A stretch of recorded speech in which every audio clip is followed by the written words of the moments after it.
Y ahora sí. Así dice, hermano, de que el pecado va deformando al hombre. El pecado crece, crece y se enraiza de tal manera en la vida del hombre hasta destruirlo. Por eso la palabra de Dios en Romanos 6:23, ¿qué cosa nos dice? Que la paga del pecado es la muerte. Es la muerte. Pero dentro de las cartas de Pablo, en la carta de Romanos, de capítulo 3, versículo 23, presenta uno de los textos más conocidos de esta carta, ¿no? Dice, todos pecaron y quedaron privados de la gloria de Dios.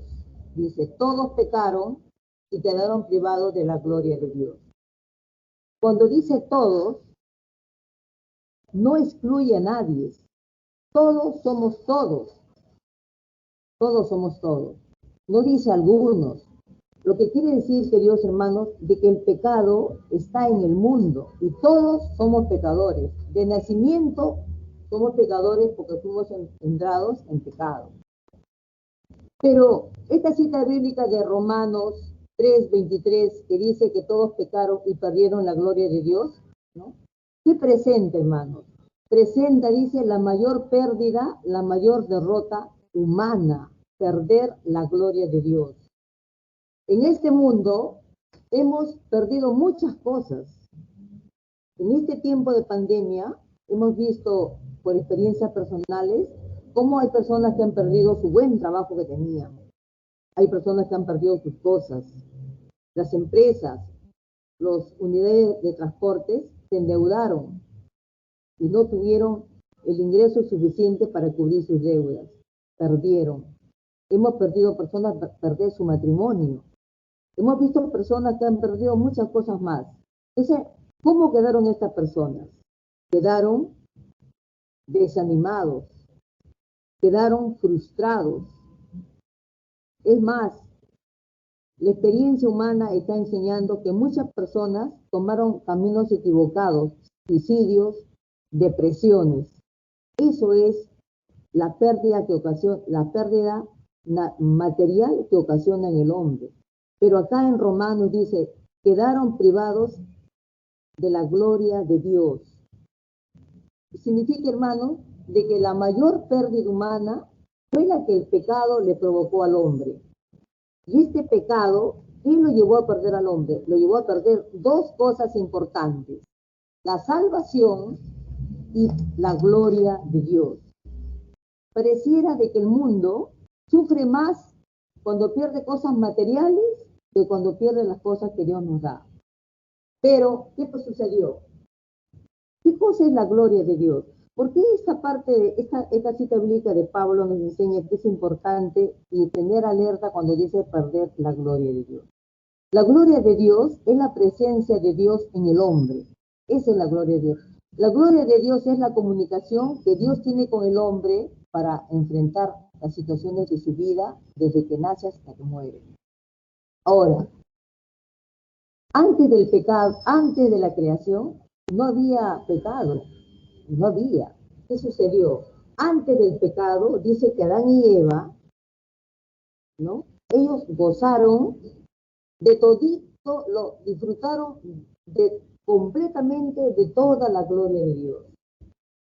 Y es más, dice que Adán y Eva no usaban ropa, porque simbólicamente un manto de gloria cubría su desnudez. Ellos eran inocentes, eran santos. Pero ¿qué sucedió al pecar? Al pecar perdieron ese manto y perdieron, en otras palabras, esa vestimenta de gloria que le cubría todo su desnudez. Pero sucedió algo que nosotros tenemos que ir conociendo, el amor de Dios. Cuando Adán y Eva pecaron y ese manto de gloria le fue quitado, Dios no los abandonó, Dios no los dejó, porque Dios es clemente y misericordioso. Dios hizo de que la sangre del cordero que apareció con las ofrendas de purificación que hacían en el Antiguo Testamento, ese manto de gloria se convierte en la sangre del cordero que lo va a bañar a nuestros primeros padres que cometieron el pecado y va a protegerlo. Es la sangre del Cordero que en estos tiempos, cuando nosotros oramos, decimos, Señor, me baño con tu sangre para que tú, Señor, me protejas, me purifiques y me perdones. Desde el principio, Dios creó al hombre. ¿Y cómo lo hizo al hombre? Lo creó para que el hombre sea feliz. Es la gran meta de Dios, que nosotros seamos felices. Lo creó al hombre para estar en compañía de él. Lo creó a su imagen y semejanza para que caminara con él y para que estuviera junto a él. O sea, Dios nos creó a nosotros para que estemos con él. ¿Por qué? Porque Dios siempre quiso tener un pueblo. Dios quiere tener un pueblo que lo alabe, un pueblo que lo bendiga, ¿no? Y démosle gracias a Dios que nosotros que estamos en estas comunidades de oración nos han enseñado quién es Dios en nuestra vida. Por eso nosotros la alabamos, porque Dios creó al hombre para tener un pueblo, lo creó para que esté con él. Pero ¿qué pasa? La palabra de Dios nos enseña que el pecado entró en la creación y con el pecado todo el mal que sufrimos. Desde el principio de la historia, el hombre eligió el camino de la desobediencia. Comienzan los primeros problemas. Esta desobediencia, hermano, dice que destruyó la comunión con Dios.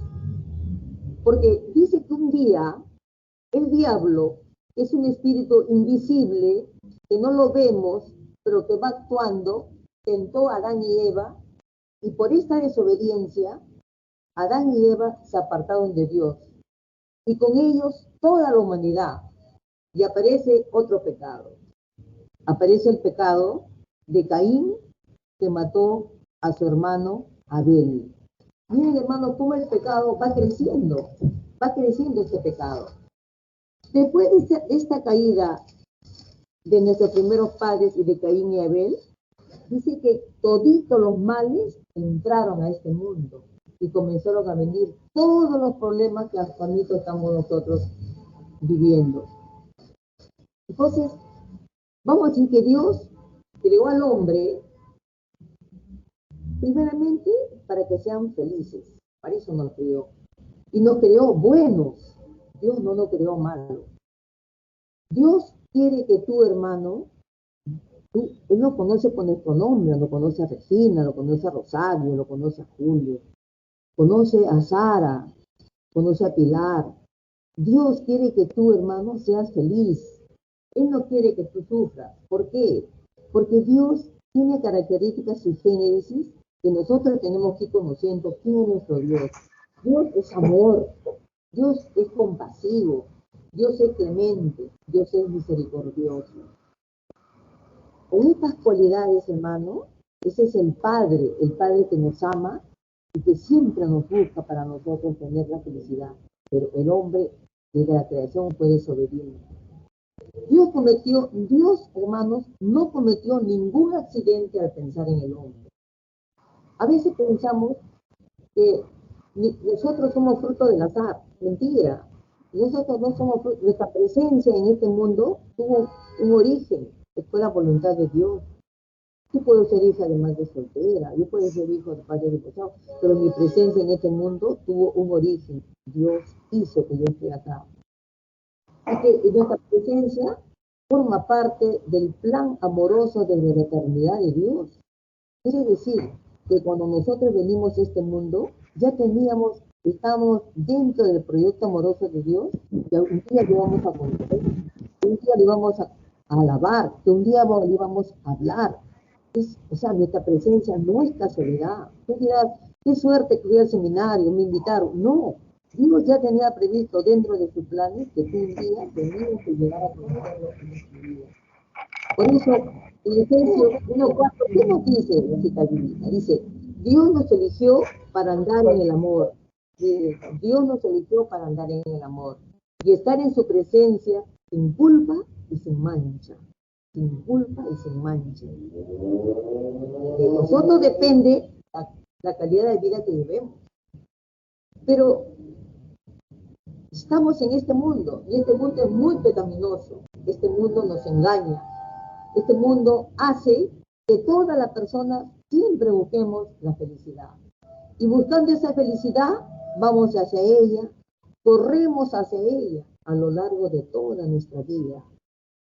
El hombre cree que encontrar la felicidad está en las riquezas, está en las comodidades y en el placer.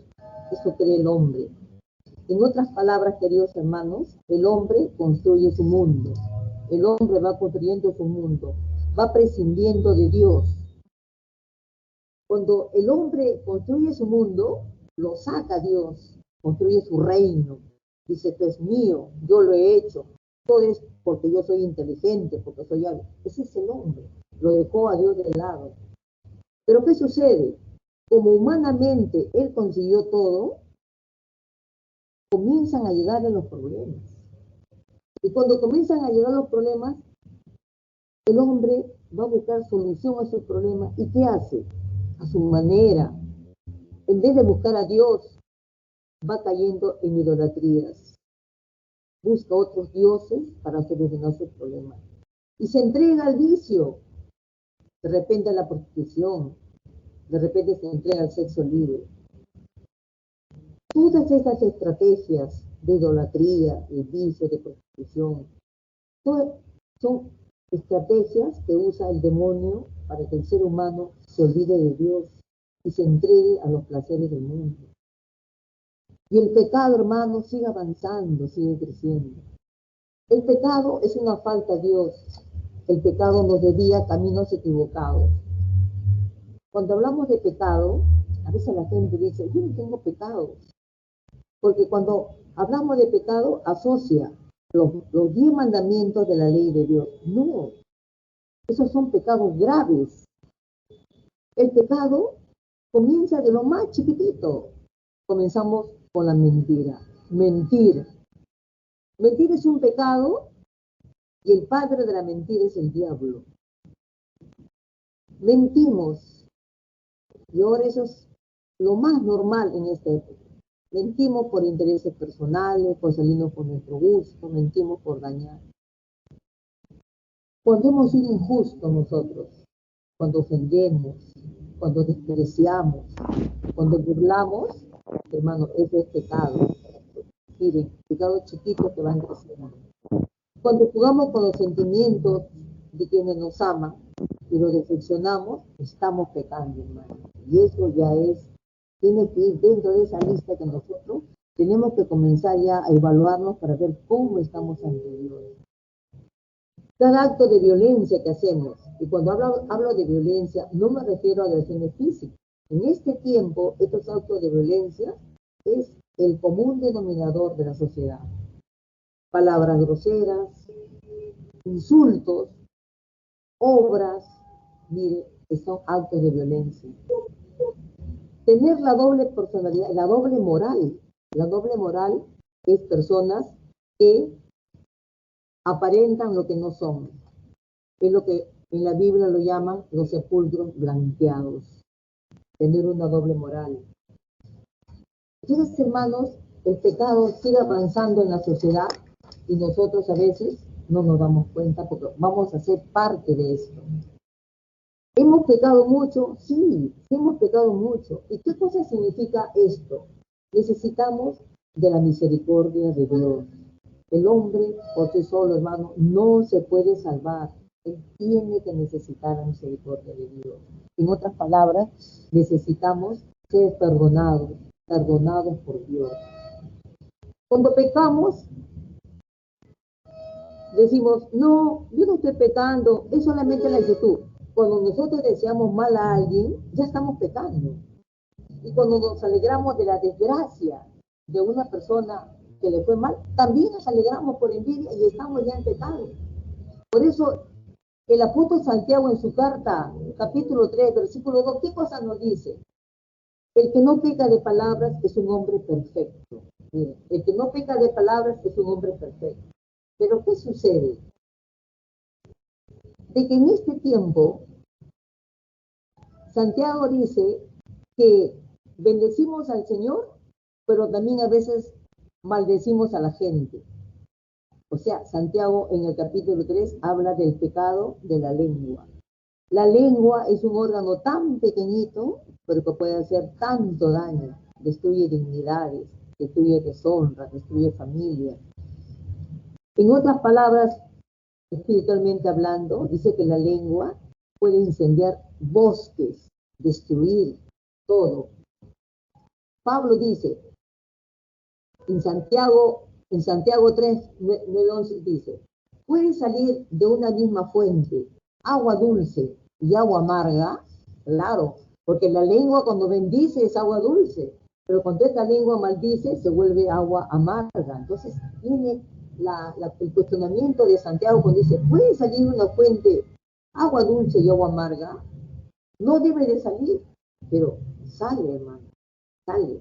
Entonces, hoy día nosotros tenemos que entender de que nuestro modo de hablar, nuestro criterio de juzgar a los demás debe ser con coherencia y con mucho cuidado, porque no solamente hacemos daño a los demás, sino que nosotros espiritualmente nos estamos dañando.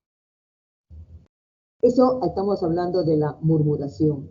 Ahora, la murmuración también es una de las grandes características de este mundo moderno, ¿no? La murmuración es el arma que usa el diablo. ¿Para qué? Para dividir familias, para dividir grupos, para destruir comunidades. En la misma iglesia a veces la murmuración entra y está haciendo efecto.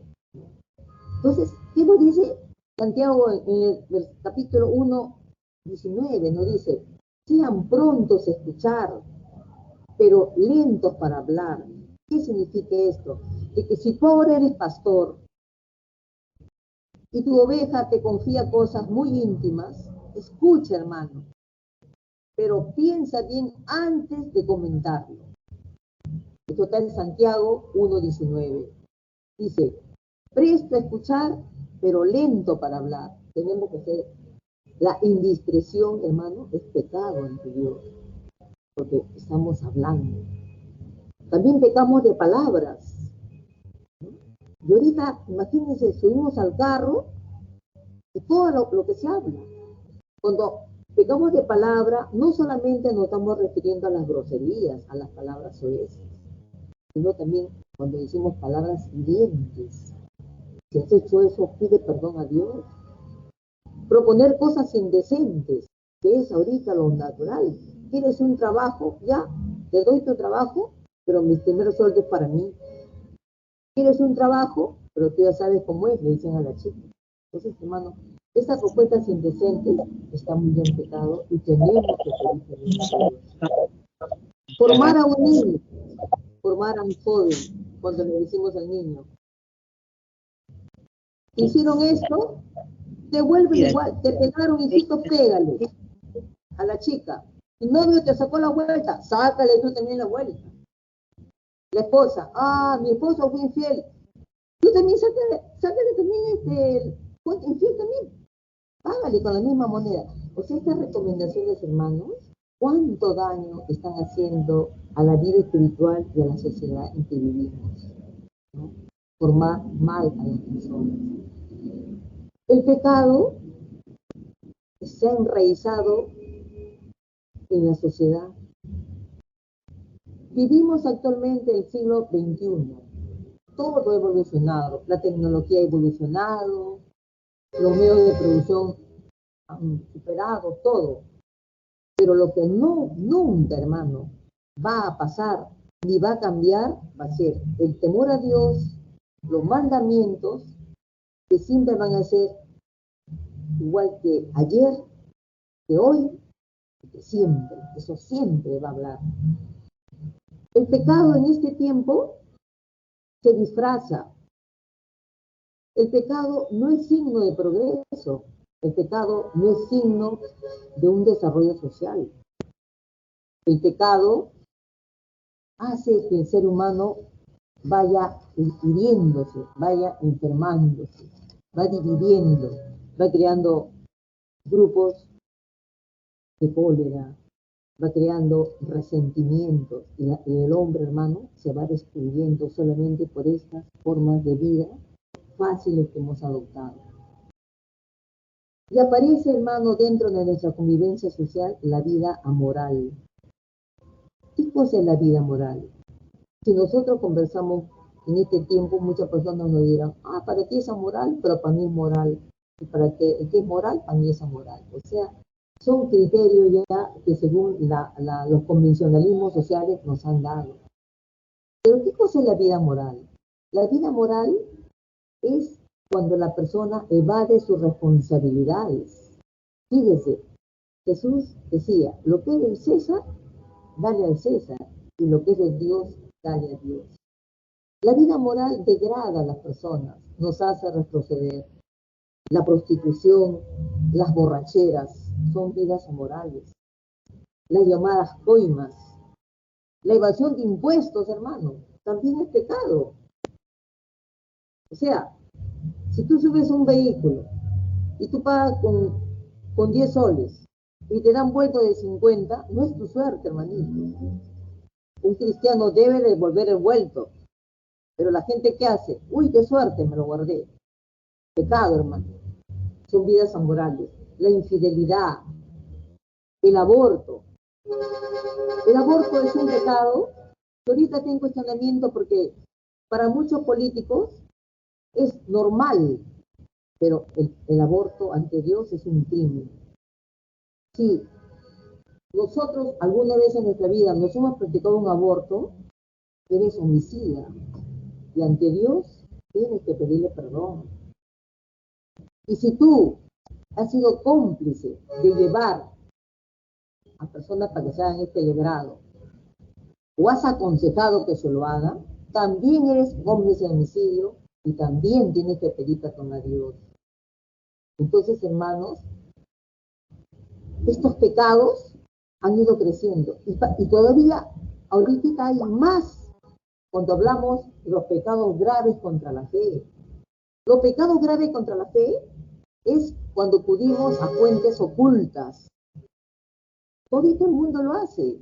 La televisión lo presenta todos los días a los espiritistas, a los curanderos, a los adivinadores. La gente está prendida de televisión porque quiere ver cuál es su futuro, negando la gloria de Dios. Por ignorancia, muchas personas creen que no es malo consultar, pero sí es malo. La cartomancia, jugarse las cartas, pecado, hermano. Y donde los brujos, el juego la coca, la ayahuasca, pecado, y pecados bien graves. Llevar amuletos. Nació el bebito, pone su guayurito, pone su cintita roja para que no lo ojeen, pone también su herradurita, o sea, quitándole el lugar a Dios y pensando en idolatría. Pecado también es, hermano. Usar la sábila como protección para que en nuestro hogar no nos caiga el daño. Pecado, hermano. Si tú tienes eso, tienes que ir a tu casa ahora y sacarlo y botarlo. O es Dios o es la sábila, la cerradura. El bebé se asusta. Pásale el huevo. Pecado, hermano, porque si tú que conoces a Dios, tú puedes rezar a tu nieto, a tu hijo, y Dios actúa, porque Dios es amor. Sin embargo, nosotros seguimos negándole y quitándole el lugar a Dios. Seguimos construyendo nuestro reino porque creemos que así. Hechicerías, aborto, baño de flores. La televisión lo presenta como un bien a la humanidad. Juégate la suerte para que todavía te vaya bien. Pacto con Dios. ¿Qué nos dice el Señor en su palabra? Dice, pídeme que yo te daré. Llámame y yo te responderé, dice el Señor. Pero pídeme con fe. Pídeme pensando en que yo soy tu Padre clemente y misericordioso, ¿no? Entonces hoy día, hermano, tú tienes que preguntarte, ¿cómo está tu vida con Dios? ¿Has permitido que Él cumpla ese proyecto amoroso desde la eternidad con Él? Solamente tú sabes cómo estás. Tú sabes cuál es tu relación y tu fe, si está a medias, si está naciendo o si has completado ya todo lo que el hombre convertido debe de tener. Por algo será que el Señor en este seminario está hablando de este tema. Y este pecado, hermanos, no solamente queda ahí. Este pecado trae muchas consecuencias. Una de las consecuencias del pecado es que el hombre pierde la comunicación con Dios. Habíamos dicho que la gloria de Dios es la presencia de Dios y es la comunicación con Dios. En el Antiguo Testamento, nos narra en Éxodo que el pueblo hebreo tenía buena relación con Dios, estaba junto con Dios. Y cuando las tribus paganos le declaraban una guerra, estas tribus, estos pueblos paganos eran pueblos poderosísimos en armamentos, en ejército. Pero ¿qué hacía el pueblo hebreo? Tenía la gloria de Dios. Oraban, iban a la guerra y eran victoriosos. De ahí viene el nombre Yahvé de los ejércitos. Yahvé de los ejércitos porque es el Dios guerrero que va delante de su pueblo y va llevando victoria a sus hijos. Nosotros en este tiempo, hermano, también somos victoriosos si que creemos en Dios. No solamente la felicidad es la plata, la felicidad es Dios. Nosotros ahorita tenemos que aprender a pedirle a Dios. Despojémonos ya de las creencias que nos educaron nuestros antepasados. Hay un Dios que tiene poder, un Dios que es misericordioso.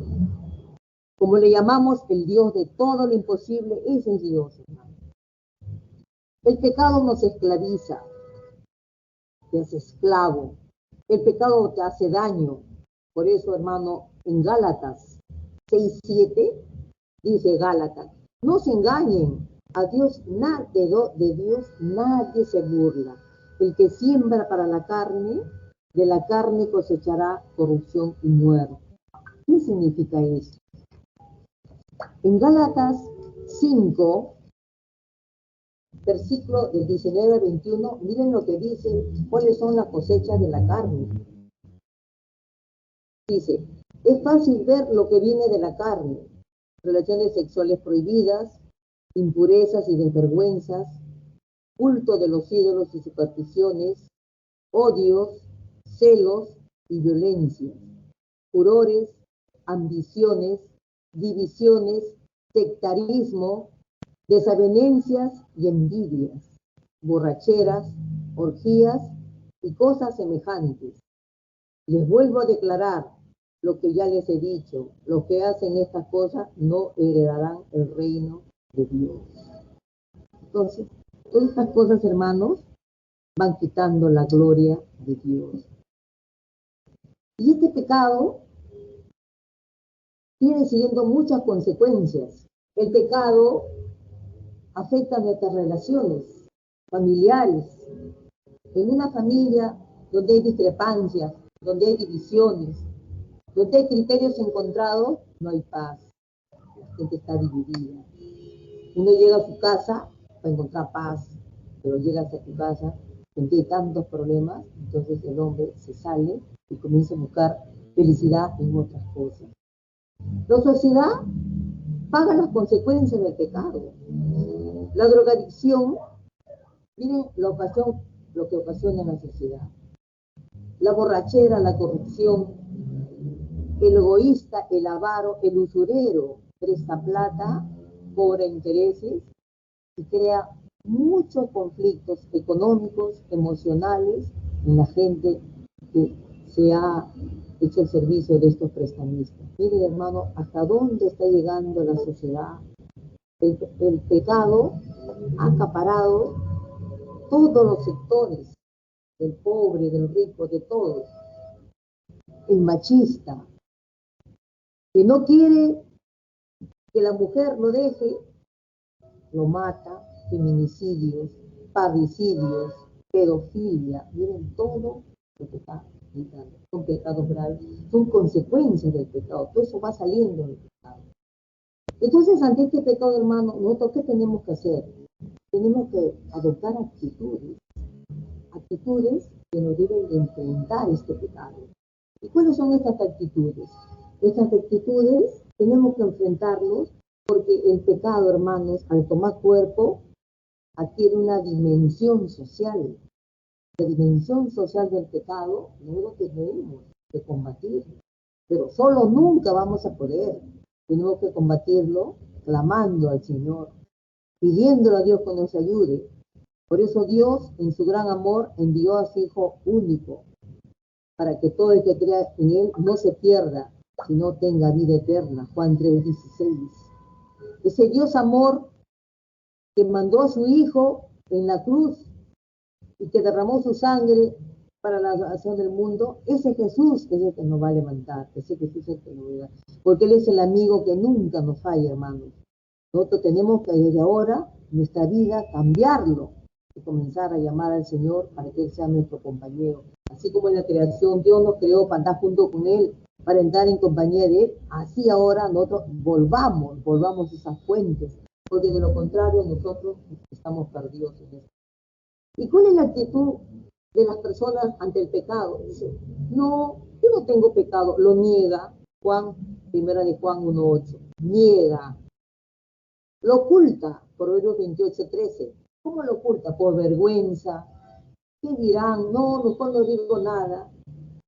Disfraza el pecado. ¿Y cómo lo disfraza?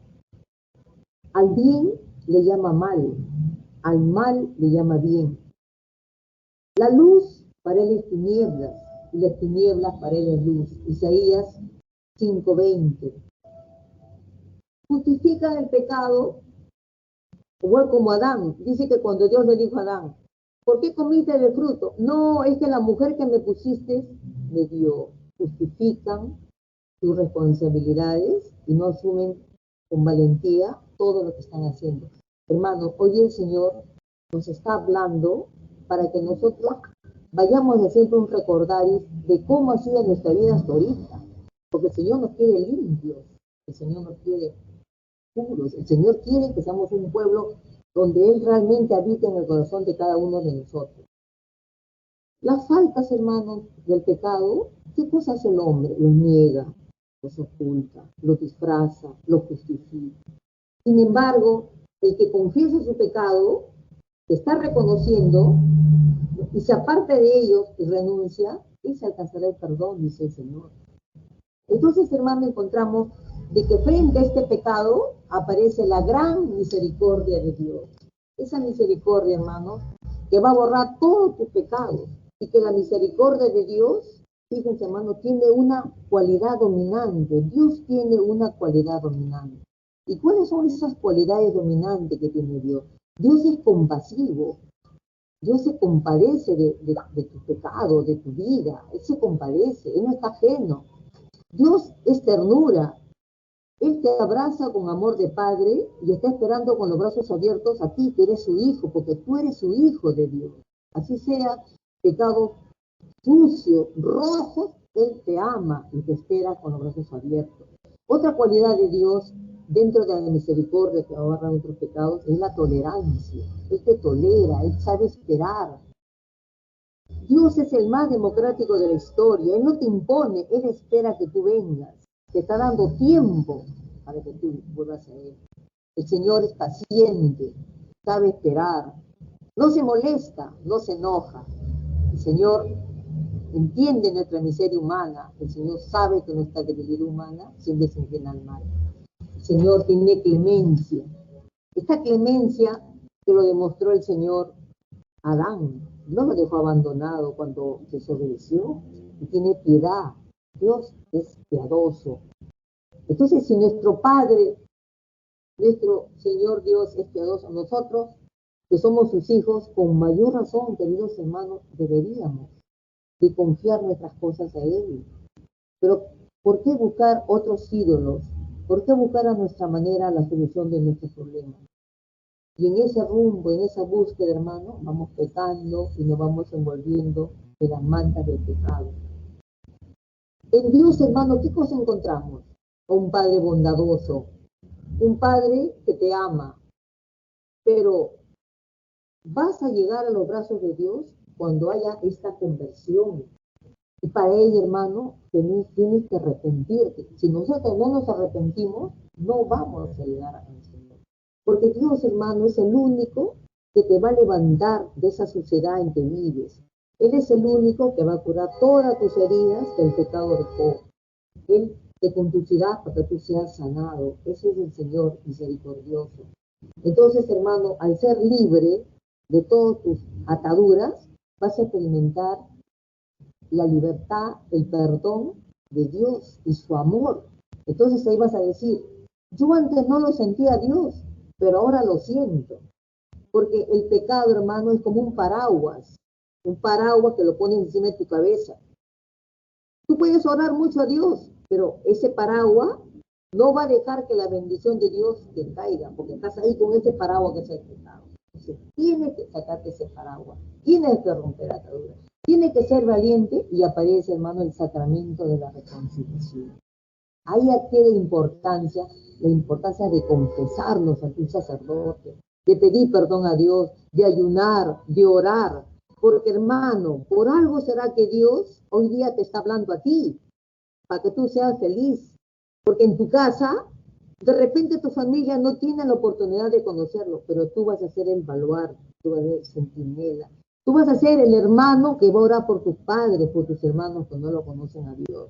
Por algo, hermano, será que tú estás hoy día sentado escuchando esto, para que tú medites y para que seas la luz y la sal en tu casa, en tu trabajo, en el grupo social en el cual tú te mueves. A partir de ahora, queridos hermanos, ¿qué tenemos que hacer? Tenemos que vivir en nuestra vida con Jesús, porque Él es nuestro único Señor y Salvador. Solo en Cristo, hermano, podemos recuperar la gloria. Esa gloria que el pecado nos ha quitado con Cristo. Por Adán entró el pecado y por Cristo entró la salvación al mundo. Por Eva entró el pecado y por la Virgen María entró la salvación al mundo. Y hermano, cómo es la historia de la salvación, el inicio y el fin, ¿no? Entonces, esa gloria que el pecado nos quitó, vamos a recuperar esa gracia por medio de Cristo Jesús. Si hoy, querido hermano, pues, te enfrentas a problemas, reconoce que solo Dios es el único que te puede ayudar y tu vida va a ser bendecida. Si hoy tu vida necesita de Dios, entrégale tus problemas, porque tú no, por tu cuenta, tú no puedes, hermano. Tú tienes que pedir la ayuda de Dios. Entonces ahora vamos a hacer la oración final. Vas a cerrar tus ojos, vas a extender tus manos con las palmas hacia arriba, en señal de que la bendición de Dios va a llegar a ti. Vas a meditar cómo es tu vida hasta ahorita. ¿Te portaste bien? ¿Te portaste mal? ¿Lo conocías a Dios? ¿Sabías que eso era pecado? Padre bueno, reconozco, Señor, que necesito de ti. Necesito platicar contigo. Necesito que me escuches. He pasado, Señor, en mi vida momentos muy difíciles que están guardados en mi corazón. Hoy quiero, Señor, que me ayudes. Necesito tanto de tu presencia. Ayúdame, Padre, a salir adelante. Muchas veces hablo y digo cosas que lastiman, ofendo. Te he faltado tanto, Señor, he pecado, he caído tantas veces y a mi manera he sabido levantarme. Hoy, Señor, te pido que tu mano bondadosa limpie lo que hay en mí. Ayúdame, Señor, a cambiar. Hoy te entrego mi falta de amor hacia los demás. Te entrego, Señor, mis pasiones incontrolables, mi falta de solidaridad con los que sufren. Quiero cambiar mi vida, Señor. Ya no quiero seguir viviendo como lo he hecho hasta ahora. Quiero ser una nueva persona, Señor, ayúdame. En mi familia, Señor, ayúdalos. No permitas que me desanime, Señor, en esta nueva experiencia que he empezado a caminar. Te pido perdón de todo corazón. Yo hoy día, Señor, quiero hacer un compromiso contigo. Quiero sentir tu mano en mi hombro, Señor. Quiero sentir, Señor, que tú me digas que no te rindas. Yo estoy aquí para ayudarte, para salvarte. Yo seré tu luz. Levántame, Señor. Dame el tiempo, Señor, y que tenga hambre y sed de ti. Yo sé, Señor, que cada noche tú me arrullas para poderme levantar al otro día con nuevas fuerzas, aún teniendo problemas. Yo sé que tú, Señor, estás con nosotros y que nos cuidas. No solamente a mí, Señor, a mis padres, a mis hermanos, a mi familia. Señor, he pecado, pero reconozco hoy día, Señor, que tú eres un Dios de amor. Perdóname por no haberte dado el lugar que te corresponde en mi vida. Gracias porque hoy aprendí que tú has venido para mí, Señor. Quiero reconciliarme contigo y hoy me has hecho ver la suciedad de mi casa, las tinieblas en que vivía. Te pido perdón y acepto a Jesucristo como mi Señor y Salvador de mi vida. Gracias, Señor, por todo lo que me has enseñado en este tema. Gracias por tu amor a los pecadores. Te entrego, Señor, mi vida y obra un cambio, Señor, que necesito. Quiero vivir en paz. Quiero tener la felicidad que viene de ti. Confío en ti, Jesús. Sé que me darás tu gracia y tu fuerza para vencer las tentaciones y dificultades que a partir de ahora podría enfrentar, Señor. Pero contigo todo lo puedo, porque tú me fortaleces. Te lo pido, Señor, todo esto en el nombre poderoso de Jesús y bajo la poderosa intercesión de nuestra Madre, la Santísima Virgen María. Amén. Gloria al Señor, hermanos. Amén. Amén. Amén. Amén. Amén. Amén. Amén. Amén, hermana. Amén. Amén. Amén. Amén. Amén. Amén. Amén.